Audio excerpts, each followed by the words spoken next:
जाएगी जान, ये कहते रहेंगे हम, बाबा साहब अंबेडकर का संविधान जिंदाबाद। अरे तू क्या मिटाएगा संविधान को? गोडसे के चेले तेरे छाती पे चढ़कर कहेंगे संविधान जिंदाबाद, संविधान जिंदाबाद। बाबा साहेब आंबेडकरांचा, विश्वरत्न डॉक्टर बाबासाहेब आंबेडकरांचा, छत्रपती शिवाजी महाराजांचा, महात्मा फुलेंचा, बसवेश्वर महाराजांचा।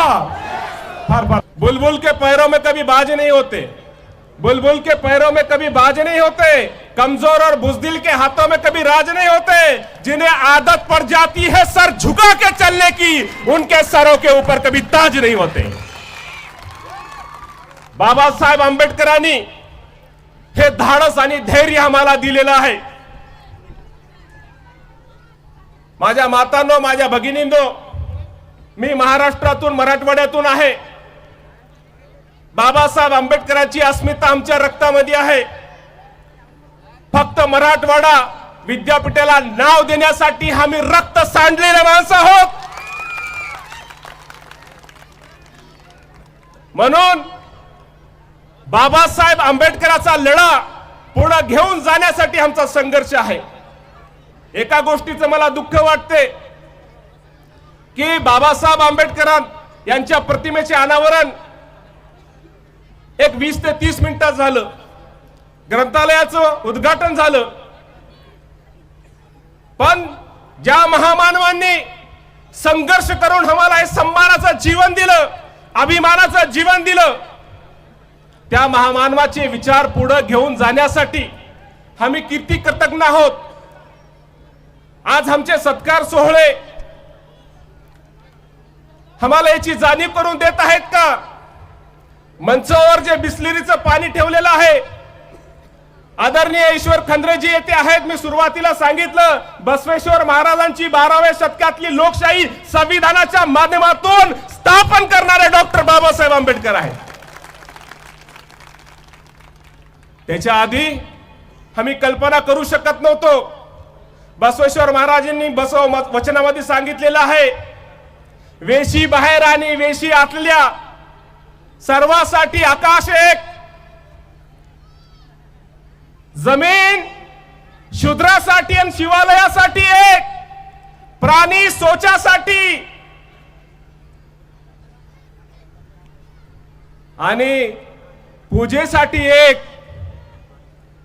सर्वांचा कुळ जाणून घेण्यासाठी एक।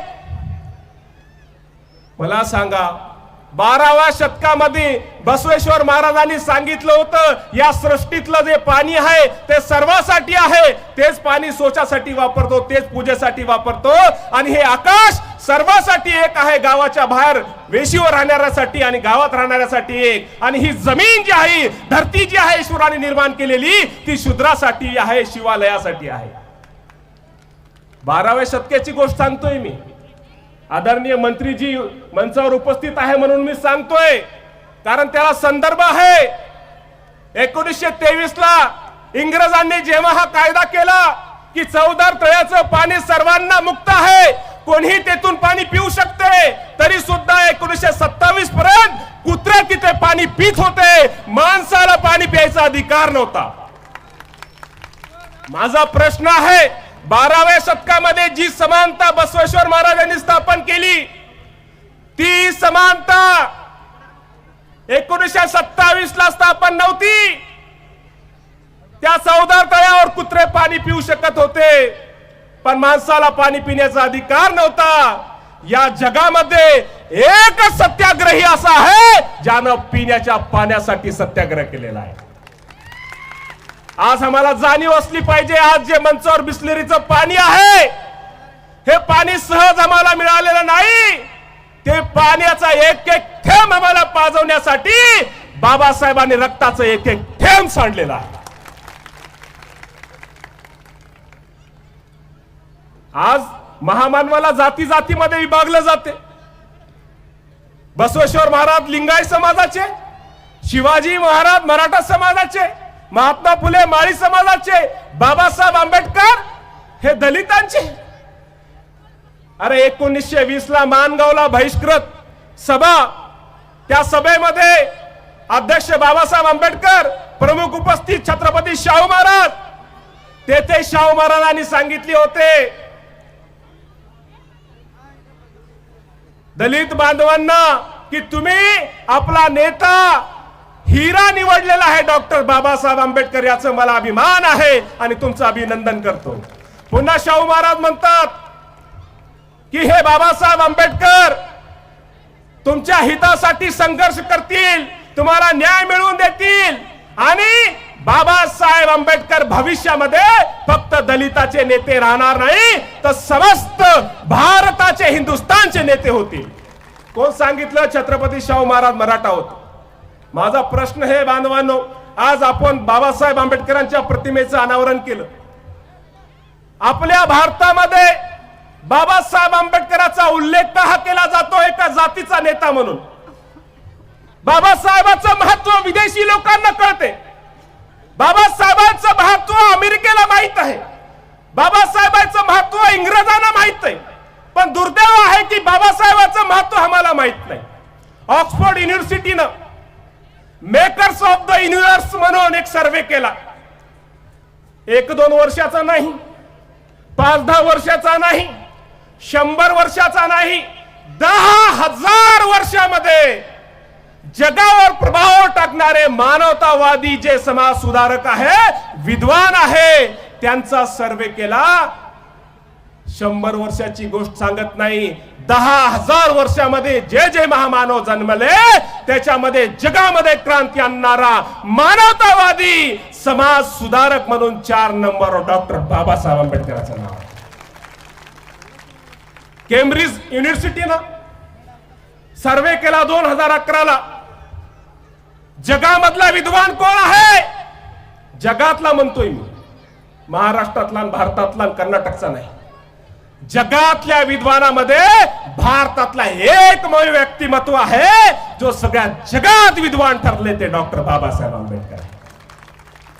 बाबासाहेबांना आम्ही विद्वान म्हणून भारतानं स्वीकारलं फक्त पुष्पहार घालण्यापुरतं. अरे बाबासाहेबांनी फक्त दलितांना अधिकार दिलेत का? बाबासाहेबांनी या महिलांना अधिकार देताना फक्त दलित महिलांना दिले का? हिंदू महिलांना दिले नाही? आरक्षण देताना 340 पहिले ओबीसींची व्यवस्था केली. आरक्षणामध्ये तरतूद आधी ओबीसींची, नंतर 341, 342. अरे हा महामानव ज्याला छळलं, त्रास दिला, धोंडे मारले, त्याच्या अन्नामध्ये माती कालवली, तरी त्यांनी भेदभाव केला नाही. बांधवांनो, आमची जबाबदारी काय आहे? आमची जबाबदारी ही आहे की बाबासाहेब आंबेडकरांनी ज्या उद्देशपूर्तीसाठी आपलं जीवन अर्पण केलं ते मिशन पुढे घेऊन जाणं आमची जबाबदारी आहे. आणि मी माझी दाढी टोपी पाहून तुम्हाला वाटत असेल की हा मुस्लिम आज अचानक बाबासाहेबांवर याचं प्रेम उतू कसं जाते, अचानक संविधानावर हा कसा बोलतो. अरे मुसलमानाचा बाबासाहेबाचा संबंध संविधान निर्माण झाल्यानंतरचा नाही, आधीपासून आहे. बाबासाहेब आंबेडकरांना महाड येथे परिषद घ्यायची होती, परिषदेला कोणी जागा देत नव्हतं. म्हणून त्यानं सांगितलं की जे बाबासाहेबाला जागा देतील तो जीवाला मुकेल. तेव्हा कोणी समोर यायचं धाडस करत नव्हता. तेव्हा एक व्यक्ती समोर आला, त्यांनी म्हटलं बाबासाहेबाला परिषद घ्यायची, परिषदेसाठी मी जागा देणार. त्याचं नाव होतं फतेह खान हा मुसलमान.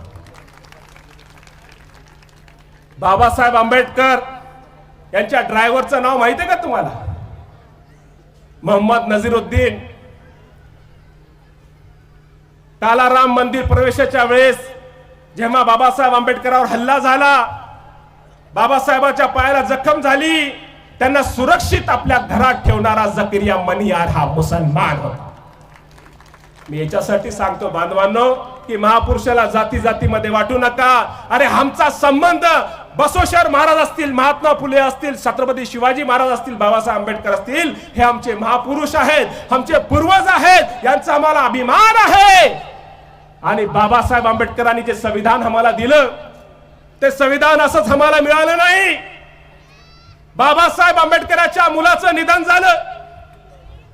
बाबासाहेबांचे सहकारी म्हणतात, बाबासाहेब मुलाचं निधन झालं, कफनसाठी कपडा आणायचा, पैसे द्या.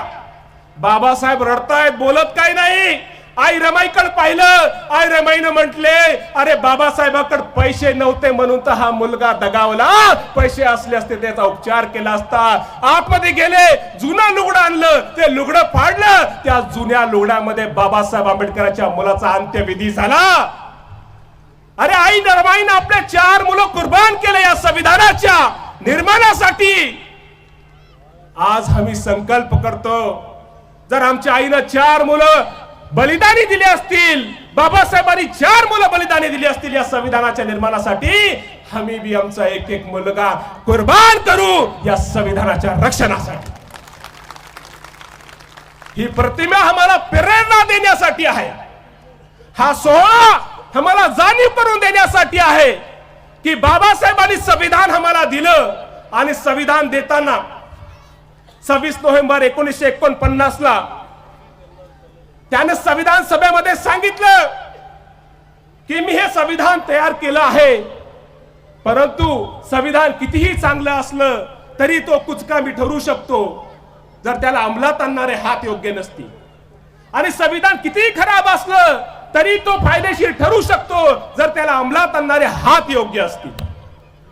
आज मला सांगा, बाबासाहेबांनी जे संविधान दिलं त्या संविधानामध्ये सर्व शोषित पीडितांचे अधिकार सुरक्षित आहेत. बाबासाहेबांनी संविधानामध्ये आर्टिकल 14, 15, 16 याच्यामध्ये समानता दिलेली आहे. आज ही समानता लागू आहे का? मी एक बातमी ऐकली, आदरणीय मंत्रीजी येते आहेत, तुमचा एक मतदारसंघ लोकसभेचा चित्रदुर्ग आहे ना, त्या चित्रदुर्ग मतदारसंघाचे खासदार आहेत ए नारायण स्वामी. हे ए नारायण स्वामी आपल्याच मतदारसंघातल्या गोलारहट्टी या गावामध्ये गेले. औषध निर्माण करणाऱ्या कंपनी यांना घेऊन. हे खासदार साहेब भारतीय जनता पार्टीचे खासदार आहेत, जे सबका साथ सबका विकास या धोरणावर मत मागतात. जेव्हा हे खासदार आपल्याच मतदारसंघातल्या गोलारहट्टी या गावात गेले, त्यांना गावकऱ्यांनी थांबवलं. का थांबवलं? त्यांनी म्हटले आमच्या गावात दलितांचा प्रवेश निषिद्ध आहे, आजपर्यंत कोणी प्रवेश केला नाही, म्हणून आम्ही तुम्हाला येऊ देणार नाही. खासदार आहे ते, आजही ते काही एक शब्द बोलले नाही, मुकाट्याने परत गेले. मी हे उदाहरण का ठेवतोय?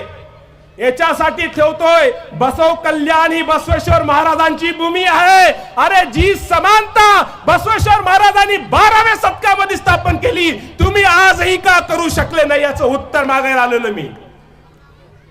म्हणून आदरणीय खंद्रे साहेब, आपण बसवेश्वर महाराजच्या या भूमीमध्ये संविधानामध्ये जे समानता लागू केलेली आहे, ती समानता लागू गोलारहट्टी या गावामध्ये जाऊन करावी अशी मी तुम्हाला विनंती करतोय की तेथे भेदभाव संपला पाहिजे. अरे जिथे बाबासाहेबाला मानणारे लोक आहेत तिथे बाबासाहेबाची प्रतिभा असणं कोटी मोठी गोष्ट आहे. आमच्या मनात, आमच्या रक्तात बाबासाहेब आहेत, पण बाबासाहेबांना संविधानामध्ये सर्वांना अधिकार दिले, त्यांच्यापर्यंत बाबासाहेब घेऊन जाणं ही आमची जबाबदारी आहे बांधवांनो. मी जास्त वेळ घेणार नाही, तुम्ही सत्कारामध्ये खूप वेळ घेतलेला आहे, पण तुम्हाला महत्वाचे 3 संदेश देतो बाबासाहेब आंबेडकरांनी जे दिलेले आहेत. बाबासाहेब आंबेडकर कोलंबिया विद्यापीठाला शिक्षणासाठी जाण्याच्या आधी त्यांची तब्येत चांगली नव्हती, त्यांचे सहकारी त्यांची चिंता करायचे. बाबासाहेब आंबेडकरांनी म्हटलं, माझी चिंता करू नका, माझ्या तब्येतीची चिंता करू नका, कारण तथागत बुद्धांनी सांगितलेलं आहे, जो जन्मलेला आहे तो नष्ट होणार आहे. अरे मी आज नाही तो उद्या मरणार आहे, पण मला चिंता या गोष्टीची आहे, मी गेल्यानंतर हे माझं काम कोण आपल्या खांद्यावर घेणार आहे, आपल्या शिरावर घेणार आहे, याची मला चिंता आहे. बाबासाहेबाला चिंता कशाची होती की बाबासाहेबाचं काम पुढे कोण करणार आहे. जेव्हा आम्ही बाबासाहेबांच्या प्रतिमेसमोर उभं राहतो तेव्हा आम्हाला हा संकल्प करायचा असतो, वचन द्यायचं असतं की बाबासाहेब, तुम्ही ज्या कामासाठी चिंता करत होते ते कार्य मी माझ्या खांद्यावर घेतलेलं आहे. बाबासाहेब तुम्ही काळजी करू नका. तेव्हाच आम्हाला बाबासाहेबाच्या प्रतिमेसमोर जायचा अधिकार आहे बांधवा.